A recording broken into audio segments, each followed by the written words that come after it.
The Prisoners Rehabilitation and Welfare Action PRAWA has tasked the Nigerian Correctional Service on the need to decongest the facilities across the country in light of the jailbreak at the Suleja Correctional Service. The group who made the call during a briefing in Abuja says there is an urgent need for the conclusion of cases involving awaiting trials inmates in custodial centers across the country. They expressed concern at the inability of the service to implement the Nigeria Correctional Service Act of 2019, which deals with the challenges facing custodial centers in the country.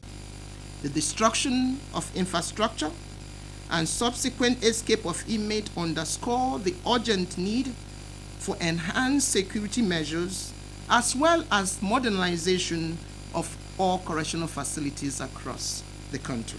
Many of us may be aware that the particular correctional center that had the issue was built 1914.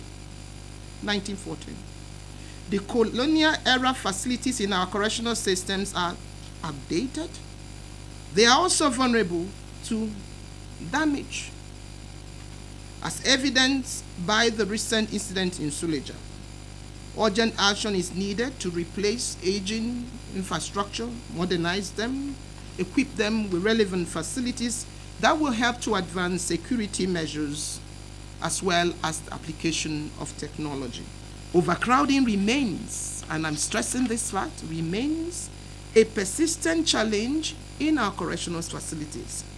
And these have actually heightened the security risk and indeed compromised the rehabilitation effort that the service will otherwise be carrying out. Specifically, we are flagging Section 12 of the Nigerian Correctional Service Act of 2019, which actually puts in place a mechanism that I will describe as an early warning signal, which can help us control the population in various custodial centers. This Section 12 requires notification of relevant authorities and prompt action to rectify overcrowding. We therefore request that these very important provisions, specifically subsection 4 and 12 of Section 12 of the Nigerian Correctional Service Act of 2019, be immediately implemented, and in such a manner that is envisaged by the drafters of that law. The information module is what captures them when they come in. It captures their identity, it captures their biometrics, it captures their pictures, which was why in 2022, when there was the Kuje break, it was easy for Nigerians to see the faces of those who were detained. And if you look at the corrections website, you will still see the pictures of those who are yet to be captured. So that answers the question of being able to identify who was captured and who was released. Now, what SIMS does at the moment is it now moves that data from the information module to the escapee module. That escapee module is what they have linked with some agencies like immigrations, like the customs. So it's no longer easy for anybody who has escaped now to leave the country. But again, like she has said, we have a problem with an address system as a nation. As a country, we have different forms of identification which are not yet unified. So whereas you can stop them from using the airports, you can stop them from using the banks, you can catch them when they want to do things that are linked to data. But if they decide to live through the footpaths in Borno, or through the footpath through Lagos, or through Calabar, it's the border is still porous at that point.